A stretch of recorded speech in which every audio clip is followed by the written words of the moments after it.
King of Podcasts Radio Network proudly presents the Wrestling is Real podcast, because wrestling needs us. Up and at it, episode number 830 of the Wrestling is Real podcast. Thanks for being here.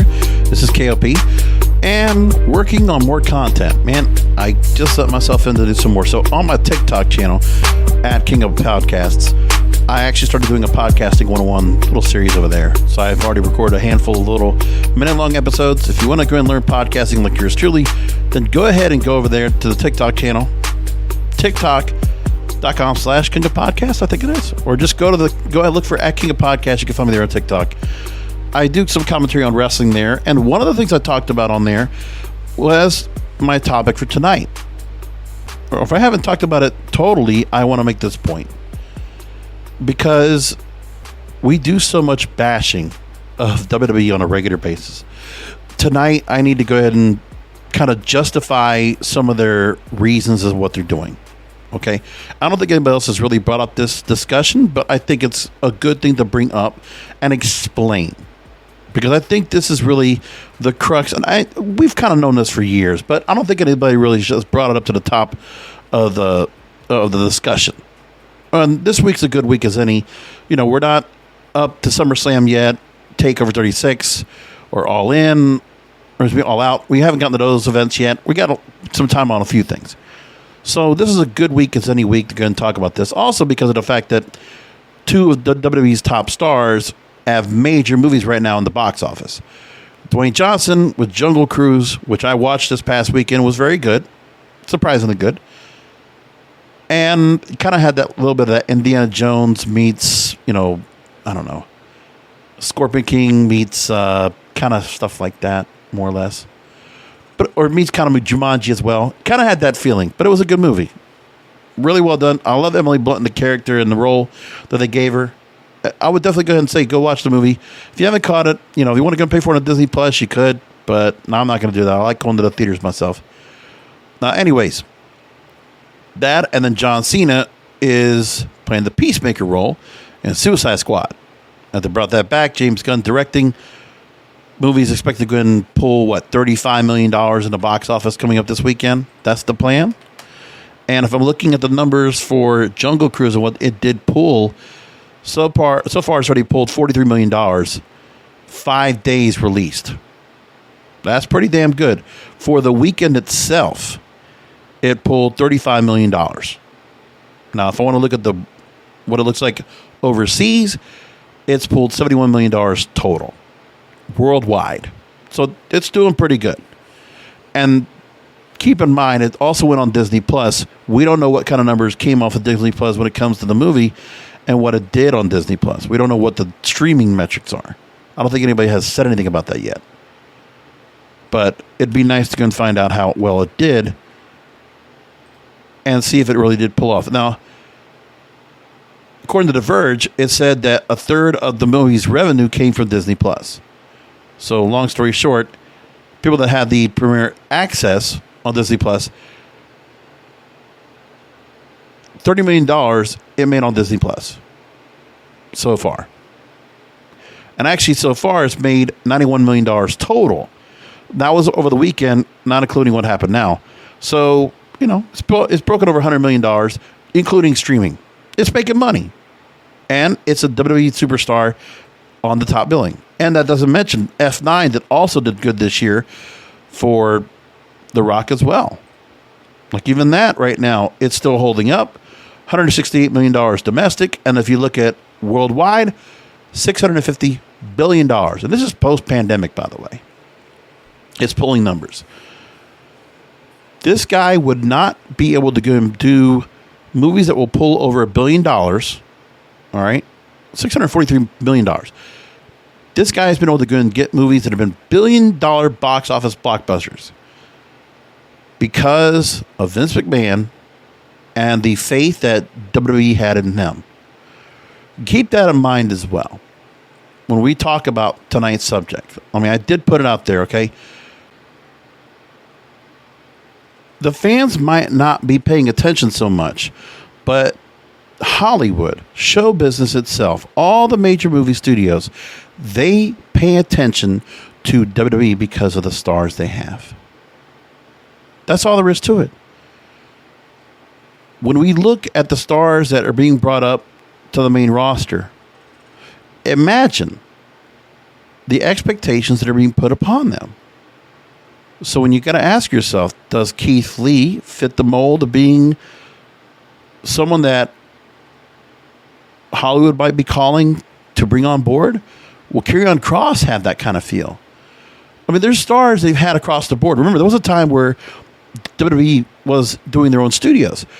The reason they had the studios is because it gave the superstars an opportunity to have another vehicle to use their craft of being on television or in movies to be able to go ahead and do something else so that they're not, taking the call from Hollywood and going somewhere else. They're using their partners or friends at NBC Universal and other places to go ahead and get them work outside of independently being contracted with WWE.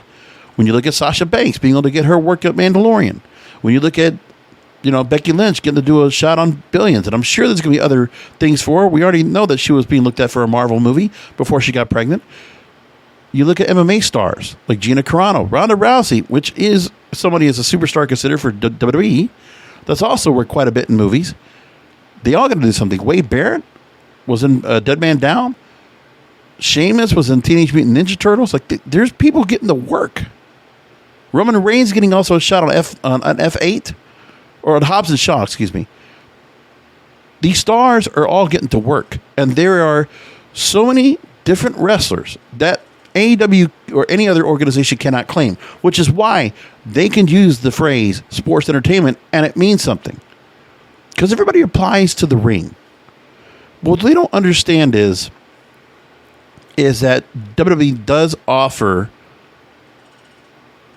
outside of wrestling opportunities inadvertently because the door is open. Like you talk about an invisible door where, Tony Khan's the invisible door. He's bringing New Japan and NWA stars and all these other people coming together. But Vince McMahon ultimately has opened the invisible door for different stars to come across. Ever going back to Hulk Hogan and going back to now, when you look at the star power that's out there, that's being represented by former WWE stars. And of all of them that are out there, hey, Rock has come back once or twice. Batista's come back once. And we had, Batista's come back twice. And then, who else? Stone Cold will randomly come out when he wants to, but really it's just for occasions. And John Cena, who, for everything that can be said, that guy still comes back to work. He still loves the business and is willing to come on back and work for Vince. But that's because John Cena's grateful. Not that the others are not grateful, but he is grateful more than anybody else for the opportunities he's had. That's very commendable and just gives me a lot more respect for John Cena that he would still come back to wrestling when he doesn't have to. Like, that guy's working like crazy. Did Smarter Than the Fifth Grader. He took over that show. Has the Experian commercials. Has, Suicide Squad releasing this weekend. I mean, there's just so much more that he's Ferdinand. Come on. He's doing a lot of things right now. That guy has been nonstop busy. F9 earlier this year, he's getting what The Rock got several years ago. But when you look at when the Attitude Era came across and the mainstream appeal that WWE's had, what happened was, for the good of the business, it exposed to wrestling fans and to mainstream corporate America, to Madison Avenue. It's like, these are marketable stars, not just in a wrestling ring, but on a movie screen or the silver screen or on the TV screens or streaming for that matter. So that door got open. Vince McMahon is that invisible door, like it or not. But this is a conundrum that Vince McMahon and his team have to deal with. And I think that explains more why Nick Khan is in-house doing what he's doing for WWE, because this guy, that's exactly where he knows this environment.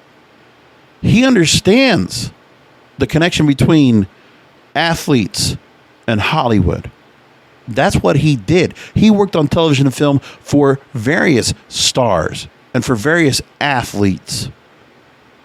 And so this connection coming to WWE, and then having that connection to be able to go ahead and communicate to the major broadcast partners they have now. Yeah, let's do this deal. Put the show on Fox primetime. Let's get WWE Network dissolved. Let's put all the content over on your Peacock service to build that up. And so far, it's worked. So far, Peacock has a bigger audience. Thanks, partly, I guess, to the Olympic coverage, but WWE, 50 million viewers, 50 million subscribers right now. So they're getting somewhere with that. In the digital disruption today, when NBC Network and all their cable networks might be falling away by the wayside, what's happening is people are streaming those other channels. So there's that good for everyone else. Now, AEW doesn't offer this opportunity. None of the other wrestling organizations can do the same thing. So for every main roster call-up, you have to realize, there is something to be said about how far they can go. And there's a reason why there's a ceiling. That makes more sense than all. Why there's a ceiling and why certain stars do not get pushed all the way to the top. Because it comes down to the fact that if certain stars get to be in their top spot, basically, if they're able to show allegiance to and loyalty to Vince McMahon, that when called upon to help bail him out, they'll be there. Edge was working television, doing a sci-fi show during his time away, among other things he was doing. That's what goes on. Like, how many stars do we have here that have worked on other things going somewhere else? It's worked. And you could tell which stars that have that mainstream marketability. Hey, I need to sell out SummerSlam. I need to sell out WrestleMania. I got this big arena. I need you back. If there's enough upside on the box office take, they bring him back. Goldberg, also in movies and television shows. But nobody thinks about that.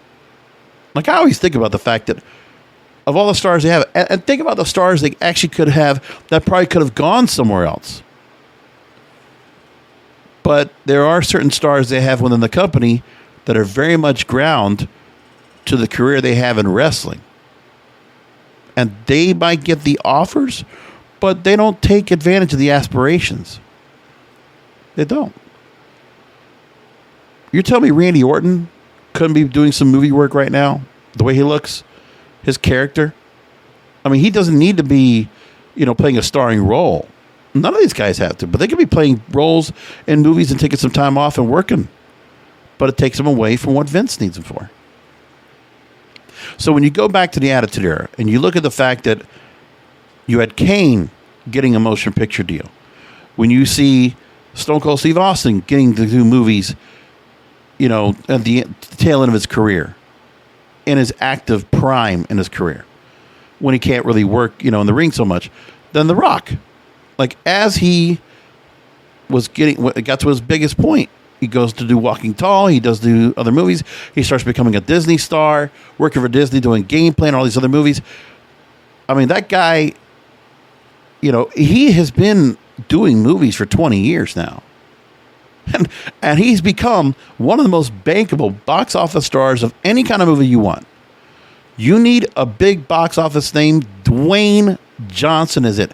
Not only is he doing that, he's producing other TV shows. Did the Titan Games. He produced Ballers for HBO.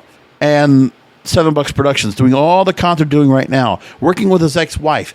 Killing it.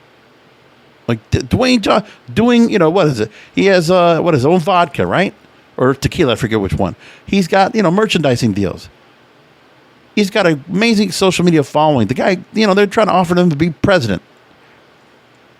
That's the level and that's the power of WWE. Not the fact of what all of the opportunities that Dwayne got, but it's a matter of that,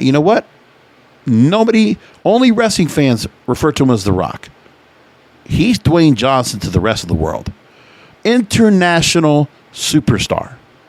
John Cena, international superstar. And that is what really matters. Because I think what Nick Khan and what the rest of the folks at WWE are looking at, they need to build their talent based on having the talent that would be Hollywood worthy. That's it. When you look at some of the stars they've brought on board, now not all of that. Some of it's going to still have that wrestling thought process because they're going to still have to be, they're still meshed in wrestling. Professional wrestling is still part of what they're doing. But all those stars you see in NXT, they're not going to get to that point. But the ones that could have, already have. But you have to look at who's out there that could be very marketable. And you look at the stars they have right now that they're putting some real emphasis on. This is not everybody, but there's a couple of people out there you look at and you say down the line, what could happen to these stars? Damian Priest, Bianca Belair, Rhea Ripley. I mean, you try to think who is out there that could really be standout. And we don't know. I mean, there's, the sky's the limit. You talk about a diverse roster. You talk about people that are visually appealing. They speak decently well. Listen, in the WWE, they might be given scripted lines that they don't know, that the scripted lines are bad. But they're trying to deliver them the best they can, right? But then what happens is, get them an acting coach, get them out there to go ahead and learn, which how many of the stars do we know of, like a Becky Lynch and others, that have gone at the behest of, say, like a John Cena or Dwayne Johnson? They've gotten acting coaches. They're taking acting classes. They're learning. They're figuring it out. And there are certain stars that are finding their way to try to keep themselves into entertainment in some way, shape, or form. Hey, Dolph Ziggler doing stand-up comic work. So was Mick Foley. I mean, think about it. Doing one-man shows, things like that. That's all show business. All these stars and how big they've become, and all of them becoming publishers, writing books on a regular basis. I mean, wrestling still matters to Hollywood. Look, you had Glow that was on for the last 4 or 5 years. And they did on Netflix. And it was a great show on Netflix. The Wrestler, with Mickey Rourke a few years back. Great movie. And then you also think now Heels, the new Star series, with Stephen Amell, and I forget who's the other guy that's also in that. Wrestling still is something, and still has the ire of some people's interest. Like there's some kind of a very significant interest in wrestling in general. And it doesn't have to be, but all they know is WWE when it's the mainstream audience. So they are targeting a mainstream audience right now. We know that. Because they're trying to entertain. So all of a sudden, Reginald becomes Reggie, 24/7 champion. But hey, man, he could do those backflips, can he? He could jump from the floor up into the ring. That's a hell of an acrobatic move. That's like a damn circus act. Ricochet being able to go and do death-defying, flying off the top of the rope down to the floor and just doing all the moves that he can, flipping and flying all around the ropes. Like that's an acrobatic act. It's like a circus. That's where he comes from there. And then you have certain stars that just play to the kids. Which is exactly what, I think a Big E fits really well for the kid-friendly audience. I think that Nikki Ash, the building of that character, also fits that audience. Kind of takes the spot of what Bayley was. And then you have the athletes who are just they're, again, looked at after a lot of people. In a social sense, Bianca Belair fits that role. And you just see who they're pushing right now. Riddle, he's just also kid-friendly. Listen, on the damn... Come on. He's on the scooter, and he's barefoot. That's young guys or young boys are all paying attention to that guy and just think, wow, he's so cool. He's so dope, so hip. I don't know what they're saying, but the idea is that you look at the stars they're putting together. It's not their wrestling that necessarily matters to what WWE's doing. And you have to keep that in mind. Which is why they're doing what they're doing right now. It makes sense to me. It doesn't mean it's got to be good, but this is what they're doing with themselves right now. Across the board, there are people that are definitely entrenched in wrestling. Like right now, you're not going to get the kind of wrestling show that you see on AEW. AEW Dynamite tonight, the Malachi Black debut, the teased retirement of Cody. I liked it all. The Malachi Black destroying Cody Rhodes was hell of a move. Hell of a way to debut the guy. He just destroyed Cody Rhodes, who's just like the heart and soul of AEW the way it's set. Like that. That's like you pull the heartstrings when Cody does a promo out there, and he's starting to waterworks. He's trying to bring a little bit of Dusty in him, getting all out there. I can appreciate that. And then you look at all the stuff they did with Cody and MJF. God, man, MJF is so good. What a piece of shit heel, man. That arguably one of the best reasons to watch AEW is MJF. That guy is probably one of my favorite wrestlers right now of anywhere. Like, I think Roman Reigns is great. Bobby Lashley's the shit. Like, there's a lot of great wrestlers, but man, MJF, he's just one of a kind. You talk about lightning in a bottle, that guy. He is, for 25 years old, and he lets you know at 25 years old, look what he could do. I still saw him the other day when Sean Ross Sapp did an interview with Eric Bischoff, and MJF interrupts the conversation. I'm like, damn, dude. MJF takes over and just throws that smug-ass persona on and gives it to Eric Bischoff, and I think it's hilarious. And Eric Bischoff's loving it. Like, I bet you Eric Bischoff wish he had a MJF in the WCW. Would have been a different time. But when you look across the board at what Raw and SmackDown are doing, you just have to think about the fact of that. Okay, Goldberg against Lashley and MVP. And then you have the wrestlers. You have the wrestling component and stars you can really play. Like, listen, Drew McIntyre. Couldn't you see him like kind of play like a William Wallace type character, like Braveheart? You put him in like some kind of medieval kind of thing. You could absolutely do that. You could absolutely see that. You look at Rhea Ripley, and the other thing too is that they also there's a lot of things where you could feel that showbiz component, and it works for them. I get why they're doing it. I mean, Eva Marie could look like something out of a movie if you saw. I mean, John Morrison's done some movie work, some TV work. Miz, except for the fact of Miz, he does all the stuff through WWE. He's the guy that goes out there, does all the appearances to go and represent the company. He's got Ms. and Mrs. He's done movies. I mean, he's doing just fine too, okay?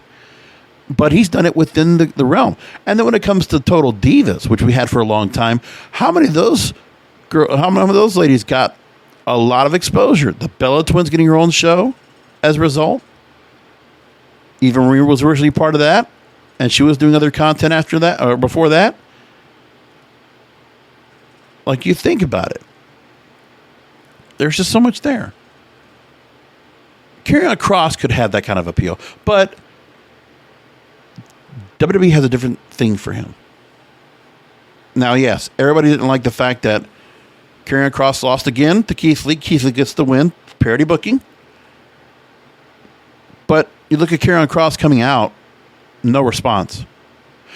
But I also believe that the Chicago crowd was neutered because the Thunderdome experience and WWE with their on-the-fly production skills, they did manipulate the audio throughout the night. So, like, if you did hear Michael Cole being pumped into the fake cheers for McIntyre, I wasn't the only one. I know it was out there. Somebody else played it on TikTok. I saw it.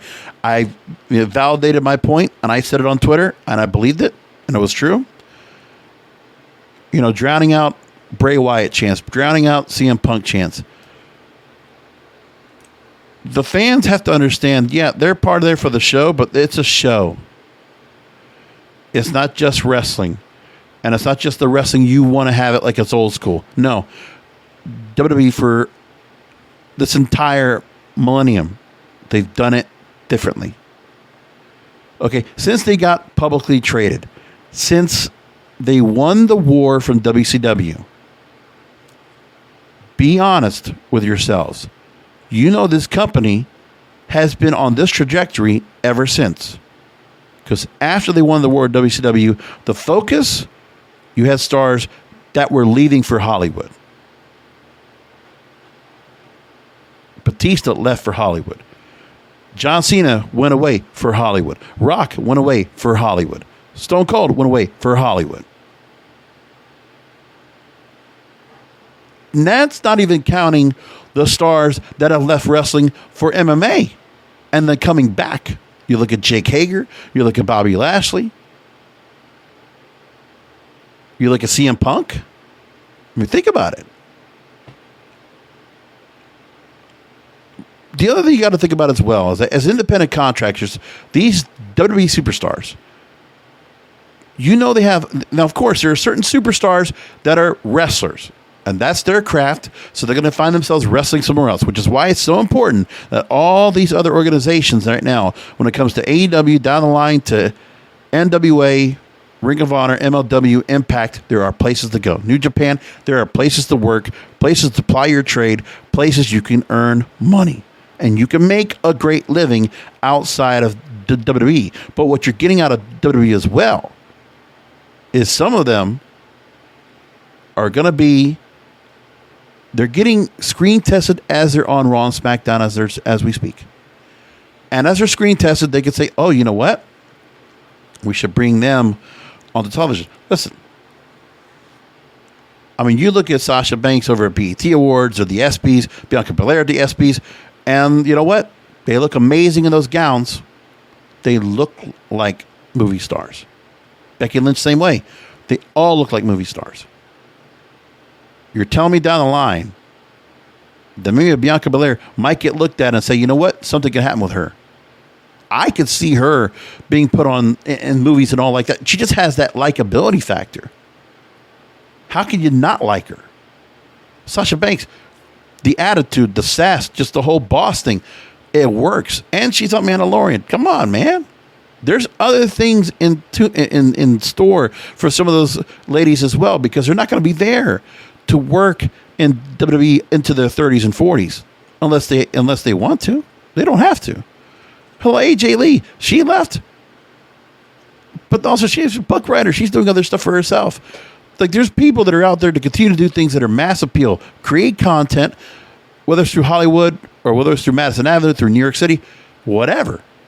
I mean, being out there in another medium, books, TV, music, and movies. I mean, Chris Jericho, every time he left, he was going out to go and do music. Recording artist.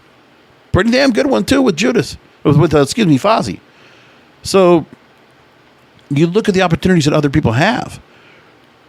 You know, it's more time to be in the spotlight. And WWE has a huge spotlight. Nick Khan, the reason he's there, and his relationship, long-standing in Hollywood, especially with CAA, and his entrenchment into sports, he and his team that he's brought on board are more than capable of making the connection to any opportunities that Hollywood offers to them. And let me tell you something. That is part of what WWE offers to some of these stars. And I bet you Nick Khan, he can do that. He's like, listen, it's not we're going to promise you a push if you stay on contract with us. Stay with us because we know these people at NBC Universal. We got the connection to NBC Universal Studios, Universal Pictures. We got the connection to NBC, to Peacock, streaming deals, whatever. I can get you connected to Netflix. I can connect you with this. And Nick Khan can say that because he has. Because that guy, as an agent, was extremely effective and successful at giving multi-purpose to the talent that he had and getting them the opportunities they wanted to in Hollywood. That's just the way it was. It absolutely is true. But I don't like that, but that's the way it is. And then you look at, if I look at SmackDown the same way, you're telling me that Carmella down the line, because remember, with all these stars you have, Charlotte Flair in the same way, these stars are not just getting themselves put together, you know, putting themselves in great shape. how many of the women do we know are getting surgical enhancements done? Okay, because they are. It's not just the looks anymore for WWE. It's because it's also for the other things they're doing. Hollywood expects that. When you look across the board, if I look at SmackDown for this past week, and I just point out some of the things that I notice when I'm watching the show, and this past week, you look, Roman Reigns is absolutely, like, that guy's got a movie career. He could follow Dwayne Johnson down the same route in doing movies. You're telling me that guy doesn't have, with those rugged looks of his, he can talk better now than ever, and the likability on that guy. You're telling me Roman Reigns could not be a movie? That guy is going to be an action star. Mark my words. He left a good impression on the Hobbs and Shaw movie. At least to me, I thought there's something about that where he just stands out. And there will be casting directors that will be all over him at some point down the line after this long title run that he has. You're telling me after this, Hollywood's not going to be knocking on his door? And Vince McMahon's going to be asking himself, how am I going to keep this guy? I'm building an entire company around him. This was the same thing I had with The Rock, the same thing I had with John Cena, the same thing I had with Stone Cold Steve Austin. He loses a lot of top stars to Hollywood. He lost Batista to Hollywood. But we never talk about that. And we never consider the fact of, that's why if there's some hesitation on the part of Vince McMahon to not push certain people, yeah, because he's probably afraid he's going to lose them to somewhere else because they're going to get too big for their britches and they're going to find somewhere else to go. Because the physical toll, being on the road, now they're going to be back on the road for all those dates again, back to 300 dates a year. You got only that limited bump card, right? And when those stars getting up to a certain age and they say, you know what? Maybe it's time for me to go ahead and look. Let me go and look down the horizon. Maybe there's something out there for me somewhere else. Maybe Hollywood, they get to meet all these people. And who's to say that Nick Khan doesn't make a deal for them in order to go ahead and control the situation for certain stars to be brought into Hollywood, and then they still get to come back and wrestle.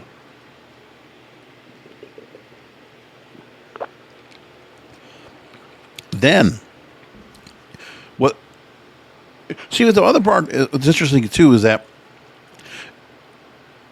you have the creative team that can go ahead and come on board, and you have writers that are coming in from television as well. And I'm sure Nick Khan is trying to work that route as well. But, you have to build this as a sports show. And I think that some of the people that they've had on board for a long time that they brought on to go ahead and do creative, you're bringing the wrong people on board. Because I think the reason why we like SmackDown more, because when we look at the three shows, SmackDown people like more because it is more of a sports-oriented concept. The way they put it together, it feels more sports-oriented because it's a Fox Sports product. You can tell that the way that's presented is different. NXT, it's done like an old-school wrestling show because that's what Triple H and Shawn Michaels are accustomed to. So they're building a show much like they remember. Much like they look at some of the indie shows, like if it's a Ring of Honor Evolve that they watched back in the day, they're creating the environment that gets that crowd stirred up, and they're taking some of the pieces of how promos or factions and things were done in the Attitude Era to try to create the same kind of role. But of course, Triple H and Shawn Michaels are not star makers. When you think about this, besides some of the stars we have that were developed within WWE from the beginning, NXT, people still have a soft spot for it because of the very start of them working in the Full Sail arena and what they were able to do. Like to bring in a Bray Wyatt, which we're going to talk about Bray Wyatt's release in a little bit. When you look at Sasha Banks and Charlotte Flair and Becky Lynch, and they all started. And remember, they all had different interesting gimmicks. Alexa Bliss, same thing. Bayley. Look at all those stars they had. And we got to see them in the beginning, at the early onset of their careers, and build themselves up. And now NXT is consisting of a lot of indie talent, good indie talent. But, you know, when you look at the men, you had the Wyatt family, you had the Shield. You don't have those guys right now. And even SCW was a different kind of feel as well. From Sheamus to Dolph Ziggler to Drew McIntyre. I mean, it's just different. So when you look at all that, and you say to yourself, okay, NXT fits a purpose. Now, some people, I remember Busted Open was talking about this too. And I want to make this point. With NXT, in the heyday, with all that great talent being developed and being put together, you have to remember that whole time they were losing money. Like Triple H was putting out a great product, but they weren't making any money. They were performing, but there was nothing being made in terms of money. That was a loss leader for them. But they were worried about, well, they're going to get a return on their investment. And they did, ultimately. And that's a smart company doing what they need to do. But since then, NXT, you know, they weren't doing so well with some of the stars they brought on, doing the developmental style that they did. Say with like an Adam Rose or a No Way Jose. You know, you had certain stars like that were from the organic sense and failed. When you look at, I don't even remember his name, but Juice Robinson's character. And then he left and he went on and did better. And you think about Percy Watson, you think about Byron Saxton. I mean, there's certain people that didn't even get to go wrestling. They just moved along to do something else. And where NXT just kind of just changed the way certain things, but they professionalized the product. Like the stars they have right now, you're talking about guys and gals that have all worked in other organizations. You're talking about the men. Look at the veteranship that you have. The Tommaso Ciampa, the Johnny Gargano, and Adam Cole. And you look at on the other side. I mean, there's some stars that are kind of new to the sense that might not have been as familiar. When you look at Cedric Gonzalez or Dakota Kai, but they've all grown in front of us. And we see them just kind of grow and change and then become the characters of the R. So like the women's side is going to have a better chance at getting over because of the emphasis that's being put on. So it's always going to be, I think the women are always going to have a decent chance. Look at Rhea Ripley, look at Bianca Belair. They've successfully made the transition, regardless of what you think. Dana Brooke, to a certain role, has made her way in. Who knows how Shotzi Blackheart and Tegan Nox are going to do. But you see certain stars make their way in. Liv Morgan has a nice solid role now in the company. Ruby Riott had a good run up there, but you know they decided to let her go. But all the developmental stars they brought in, and some of the stars they brought in that were from other organizations. So like, okay, Viking Raiders have not panned out well. Street Profits have not panned out that well. Look at Donovan Dijakovic becoming T-Bar. That hasn't worked out well. Mace has not worked out well. Theo Madden. When you look at, I mean, there's other stars. I mean, Drew Gulak, I think it's Cedric Alexander, and all the 205 Live talent you have. Like, there's just there and just did not pan out. And we're not going to perform as well on the main roster to really go out with something. But sometimes you find some luck in some of the NXT men that you've brought on board that might work out. I don't know where Keith Lee falls into the mix soon enough. But again, Ricochet has his spot. Finn Balor, he comes from a previous era where, you know, you could still have stars who are going to make their way up from NXT and succeed. And with NXT, well, he also had a great gimmick in the Demon that really helped him out. But I think WWE, to a point, has helped to make Finn Balor an important character, especially now coming from NXT, where the Demon character is not even brought up anymore. It's not even part of the gimmick. It's just Finn Balor, being the prince. And it's worked. And so, like, there are certain stars that have made their way down from main roster to NXT and then come back up and have been successful. Because I don't know if Samoa Joe's going to be looking for his way back to main roster after everything that happened with his release, and then gets picked up by NXT. I don't know. But you hope that maybe a couple stars are going to make the way they... I mean, I still feel like Karrion Kross is not a lost cause. But now back to my point about NXT. At this point, NXT has served the purpose after losing money for all this time. They solidified it with veterans. And they just said, we're not going to go the developmental route and keep spending all this money in the Performance Center to bring on people that we had to bring out from scratch. Let's get this football star. Let's do another Tough Enough. Bring this other football star, this other athlete, this other person. Let's try to make something out of them. Right? That's what they want to try to do. That's what they were trying to do before. And they have certain stars. They got the breakout tournament, so it has a role in there. Maybe somebody will come out all out of the whole run. Parker Bordeaux or, who else you got out there? Like, there's some things where you hope they're like a Joe Gacy's going to come out okay, or I forget the guy named Jones that's also in the breakout tournament. Who's going to stand out of those? But you look at it all across the board. NXT now makes $40 million a year for WWE. I mean, the most important thing for them is, in the long run, NXT for the fans suffered because it got put up against AEW, which was just a momentum machine that I didn't know if NXT had the chance to do, but it did ultimately what I thought it was going to do. It was not going to hold up because they didn't have the level of star power that AEW had. And they didn't have the budget or resources or the crowd or some of the other things that AEW did. Now, what AEW did have as a result of NXT is that NXT was a steady competitor for the initial infancy of this company. And now AEW's outgrown it. I wouldn't doubt that they get another 1 million viewers for the 5th straight week. It's looking like it's going to stay consistent. They found their groove. They got their audience. They got a great long storylines going on. They're giving us fun wrestling. But NXT serves a purpose. Because NXT now, even though it lost to AEW in the Wednesday Night War, it did. What happened for WWE in the first place, it's not so much the NXT and the star power isn't doing anything, because right now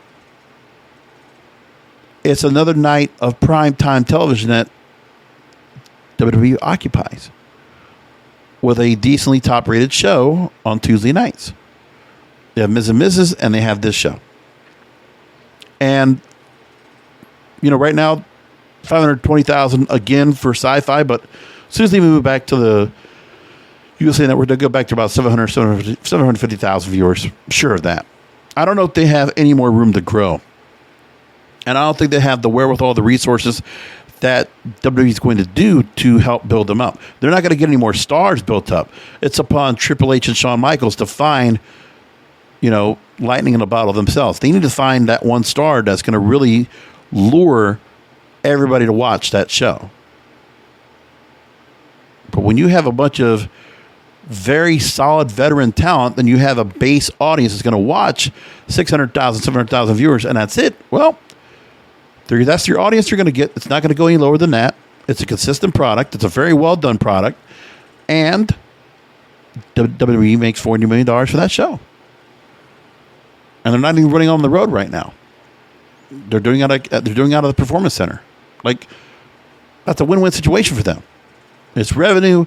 It's money being made on the broadcast deal. So, because of the situation, USA Network did WWE a solid. And actually, WWE wins. The company wins. The fans lose on NXT, but the company won. The company got money. They made NXT a profitable project. And also served the purpose for the money that was spent on the Performance Center. So that all pans out.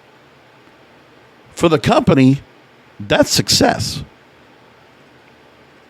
Because they just need to make sure they stay at a certain level. So there's a quota that has to be met, and NXT meets that quota. And maybe somebody will get lucky. But do you notice there are certain stars that they're not just going to put down there on the... They're not going to go and put down there on NXT and then bring them up. For the most part, if there's anybody that's a super big deal, like a Omos, they think that's going to be a big deal, they're going to put him up to the main roster. They're not going to leave him down there in NXT. Not at all. Braun Strowman never went through NXT. Never did. And certain stars never had to, because when they made their way in, even though they might have been a little bit inferior because of where they came from, like an AJ Styles or Samoa Joe, they might, or like a Kevin Owens or Sami Zayn, they might have had a short stint in NXT, but they quickly moved up to the main roster. Didn't take much time. Now, in the same way that Samoa Joe or AJ Styles or Sami Zayn or others had been through the mix, like a Shinsuke Nakamura, Finn Balor, Karrion Kross, Keith Lee, they're both following the same kind of run. Karrion Kross could have been brought up sooner, but he did get injured. You have to keep that in mind too, because if he's already been susceptible to injury already, that does put a little bit of damper on what can be done with Karrion Kross. And sure, they're putting him through a test. They're saying, hey, can you do this? Can you become something just on your own? We're going to take away all the things that made you a star in NXT. Yeah, that's a nice little trinket that you can have. That's wonderful. You got all that. Now, we don't know if that's going to come in after all, and eventually Scarlett comes in, and then the entrance comes in, and that will all change it for him. But nobody's getting that kind of interest now either. Do you notice? Nobody's getting that kind of Aleister Black kind of thing, or nobody's getting anything else like that. Nobody's getting that super gimmicked entrance or a long entrance like that. That's not happening either. Notice that. So if Karrion Kross is going to get that, and he's going to occupy 3 minutes of airtime doing that on Raw, you're not going to get that yet. He doesn't get to earn that spot. You might not like the answers to all this, but I'm just justifying everything they've been doing and putting a real sense of what's going on. Wrestling is real, okay? I'm trying to make sense of what they're doing. The creative doesn't make sense. We can all agree with that. But the decisions they've been making, I'm showing you the reasons why. I'm showing you the explanation. And there's a point where I can't blame this company for doing what they're doing. I understand it. And it's not what people like. And it's not what people want. But man, even the industry rags, they talk about the fact of how, getting back to the main roster and the Hollywood stars that WWE has made. I mean, you think about the fact of how they've done. BBC.com put a great story out about Dwayne Johnson and why wrestlers make ideal Hollywood stars. And I thought this story laid it out pretty well and was very comprehensive. Please look at the link on my website, WrestlingIsReal.com. Now, so in the story here from BBC.com, Sam Moore writes, this is July 27th that was dated. The movie star is dead. That's at least what box office trends would have made you believe. In a shift in the star-driven days of old, the past decade has seen the Hollywood movie studios instead defer to the power of brand name recognition as their film selling point. Of the 50 highest-grossing movies internationally in the last decade, virtually every one was either a part of an existing franchise or a remake. In stark contrast to the 1990s, where the top biggest grossers of movies in the decade were films based on original ideas and part vehicles for stars like Bruce Willis, Tom Hanks, and Will Smith. So, one man that subverts the trend is Dwayne "The Rock" Johnson. Okay? Since he made his leading man debut in 2002's The Scorpion King. So, it's going to be 20 years next year he's been in movies. Longer than his wrestling career, by the way. And he was paid $5.5 million at that time for his first headline movie. How do you look back at wrestling after that? Now, he has been a bona fide superstar, and his films have grossed more than $10 billion worldwide. How do you not look at that and say, man, this is a former WWE superstar. This is The Rock has come back. This is the same guy. And he was nobody. Remember, that guy wasn't working for any other organization. He came in the wrestling because he got hurt from his football career. It was Rocky Maivia. Hey, he had this Samoan heritage, which also got him in the door. But man, if that character doesn't turn around and become nation domination and become The Rock, if he doesn't become that, he's not the star he is today. He is not putting out that much of movies, because that to Hollywood matters.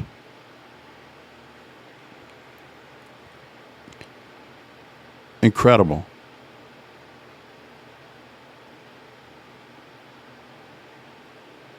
He's not the only former WWE superstar making waves in Tinseltown.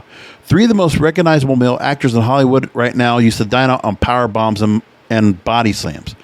Taking headline roles is John Cena, playing Vin Diesel's villainous younger brother Jacob in the recent Fast and Furious 9. Also being the bloodthirsty anti-hero Peacemaker in the DC comic book movie The Suicide Squad. And they also talk about the wrestler turned movie star, the wisecracking slab of hard-edged tattooed muscle that is Dave Bautista. Most recently seen as the lead of Netflix's bombastic zombie heist extravaganza Army of the Dead, also starring in the upcoming long-awaited remake of Frank Herbert's Dune, which will do big this fall. Brian Alvarez was quoted here about wrestlers making their currency so high in 21st century blockbuster cinema. He says there was a quality that they always had made them suited to Hollywood. Quote, absolutely from day one, they came across as guys who could become gigantic superstars. And they are. And that's the potential. That is something the AEW, New Japan, and any other wrestling organization can't claim. They can't claim that. This is why, when everyone wants to talk about WWE being the big leagues, yes, they are. This is why. Now, not every star is going to get that opportunity, but there's the opportunity to get to that. And let's be honest, you scratch Vince's back, and hopefully Hollywood will scratch your back, and then you're playing the loyalty card. You are hungry, and you're taking all the shit they give you, because eventually you could see yourself down the line after working as a wrestler for so many years and then moving on to the big leagues, moving on to be in the movies and television and whatever. That's what it comes down to.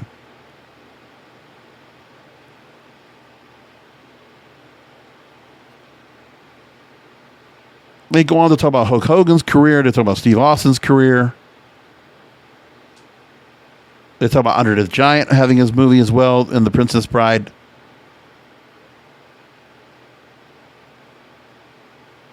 Film critic Christina Newland, she says that, quote, I think there is some inherent recognition in their career choices of the fact that WWE is pretty camp. That is brand of muscle-bound masculinity is cartoonish and sometimes silly, but often in a lovable, earnest way. Take some of that self-deprecation and ability to play macho with a bit of sense of humor about it. It's really a nice thing. Takes the image of the macho into the modern age. Yeah. Alvarez also mentions the fact that particularly WWE wrestlers are given scripts to memorize and recite in front of cameras. They play characters that sometimes are not close to who they really are, and they act out imaginary scenarios. Johnson was hugely charismatic and learned how to play off of live pro wrestling crowds. He used to learn to use his smile, his mannerisms, the eyebrow, and every night he had live feedback from a crowd as to what worked and what didn't. Batista has turned his overly serious wrestling persona on its head and slid effortlessly into being the kind of funny personality that defies expectations. Did anybody ever think that Batista was going to be such a star than he is now? Drax the Destroyer. He did the movie Stuber. He did the movie My Spy. I've watched both of them. I like them both.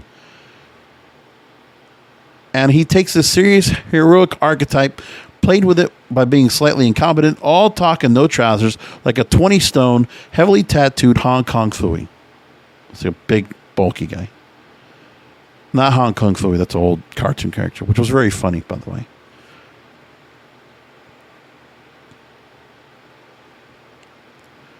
Now, here's what they bring up as well. And this is what I'm saying. BBC actually says it here. Here we go. Based on Dwayne Johnson, John Cena, Dave Bautista, could a talent pipeline from the wrestling area to Hollywood studios now be established? That answer is yes. It's not even close. There's certainly signs more could follow their lead. And who's the first one they bring up? Johnson's cousin, Liati Joseph Anawai, better known as WWE star Roman Reigns, already the biggest toe in the water with small roles in Hobbs and Shaw and Netflix's The Wrong Missy. I didn't realize it was in there. And so is Seth Rollins, who is more of a natural villain than the others. Yeah. Yeah, Seth Rollins can be looked at as a movie star. There's no shortage of stars whose performances in the ring suggest they would be capable of the transition from Randy Orton with his movie star sex appeal to the impeccably named Dolph Ziggler, who is also a stand-up comic. Alvarez agrees there is plenty of potential for future crossover stars. Quote, everyone in wrestling has that opportunity, and if you become big enough, a superstar, and pro wrestling is a built-in audience for an acting career. Bam. This is why WWE does what it does. Hollywood vacuum. A Hollywood vacuum could just suck them right away from wrestling fans. And wrestling fans get bitter about that. You know, because it's like, you know, this is where wrestling fans are like kids. And so the IWC gets very childish. It's like, you know, playground at recess. They get like that. And when they lose something they like, oh, this sucks. Boo. And they get upset. And like, you know, it's like a British term. It's like, you know, you start fighting in your pram. You know, it's like people get pissed. And what are you going to do? You don't like the fact that WWE doesn't want to push certain stars. But the bigger picture is what I just explained to you tonight. That WWE is trying to control this Hollywood vacuum that could at any time take one of its stars and take them away. They just said it. Sasha Banks could go full-time Hollywood. Becky Lynch, they said Roman Reigns. I guarantee you those three names are going to be out there. Bianca Belair, don't rule her out. How can you not? Could you imagine Bianca Belair? I could see her right now working as some, you know, as a supporting cast member in it's like a movie or a TV show, whatever. Because she's got that it factor. And so for the longest time, I always thought about, well, they always wanted the larger-than-life characters. Well, larger-than-life means that they're bigger than the ring. And they're bigger than WWE. But Vince wants to control that. And I think the move of having a Nick Khan on board really does help that a lot. I think that's what he wants to try to have. And so I can't blame him for doing it. And it's hard to control. This is also the genius of the man. You have to admit, Vince McMahon, in every step or form, there's a reason why this guy is still on top of his game. He's still there. He's still the boss. I mean, what they're doing in WWE, it's still working. I mean, you don't like necessarily how it's being done because as wrestling fans, we're finicky. Sure. We can always continue to complain about the creative, and which we'll always do. But for once, let's just call it what it is. What people don't want to hear, the truth. That this Hollywood vacuum is a thing and is one of the reasons why WWE prioritizes which wrestlers they want to prioritize. Tell me someday Carmella might not get looked in that same vein. You know, you're telling me that, I don't know, if Bayley couldn't be put up in the same vein. Like, there's just certain people you can look at and you can see them expanding their horizons. And then what's WWE going to do? Like, they brought them in and they become a launching pad for Hollywood. But for their own sake, they got to be able to go and keep stars that are willing to go and come back and help them out when necessary. You know, hey, remember where you got your start? John Cena, Roman Reigns, Brock, Dave, Batista. Remember where you got your start. Don't forget about us. We need you. You got to help us. And they all come back out of loyalty, respect, and out of grace to Vince McMahon himself. I don't have any doubt in my mind. Now, I want to wrap things up, and I do want to take a point and talk about Bray Wyatt. One story that got brought up was from Cage Side Seats about, sometimes the breakup is for the best.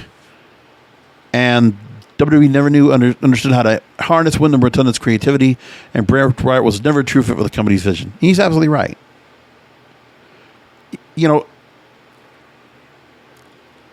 For what it's worth, I can't blame, with Bray Wyatt, what I can tell you is that there is some resistance, and there's just some real, some fortitude in that guy. Because they made changes to the character, and somehow he made it work. Bray Wyatt, Wyndham Rotunda, is a hell of a talented guy. To go from Husky Harris to this Bray Wyatt character, which, again, I can't tell you how enamored I am, how much that was a great gimmick. The Max Cady-inspired flavor of Bray Wyatt, the Hawaiian shirts, the rocking chair. I loved all that. It was so good. But the company failed him altogether. They couldn't help but tweak a gimmick that didn't need tweaking. And they would consistently evolve the character. And the evolution of the character, even The Fiend wasn't bad, but when you're making that guy lose all the time, and what they were doing with him, when it was Bray Wyatt handling the scripting and doing the character, it's one thing. But when that was left to other people, then you get the whole world in his hands, and then you get the Firefly Funhouse, and all this other stuff going on. It's not helpful. Now, here in the story from Marcus Benjamin, the Attitude Era is an anomaly. WWE loves its simplicity. Its heroes and almost superheroes are often pretty boring because of it, but that's the style. Simple is easy to sell for a company that often finds itself all it can go to beyond the mat. More importantly, Vince McMahon understands easy. Everything about Bray Wyatt's presentation and any incarnation was worth cheering. The music, the walk to the ring, the outfits. The man did more for rocking chairs than a generation of grandmothers could ever dream of doing. The specific moveset and dope mic skills made him easy to root for. And he was great for so many years. So he did a lot. He really did wonderful stuff.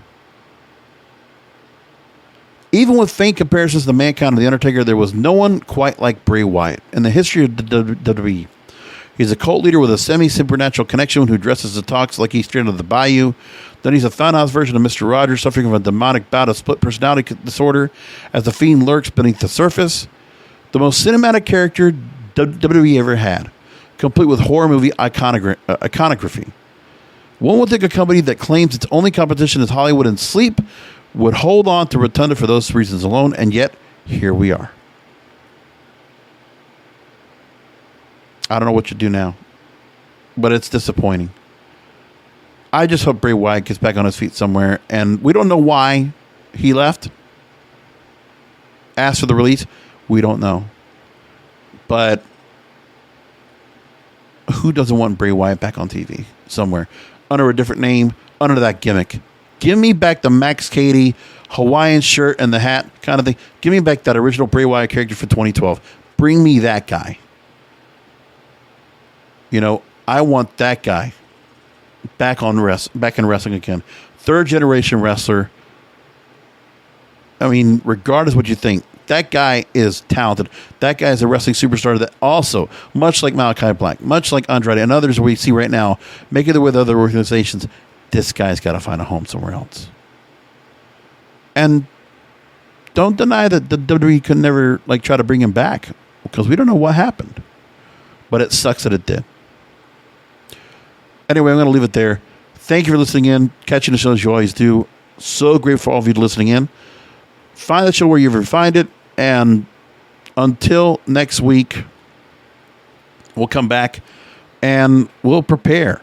We're getting closer to SummerSlam.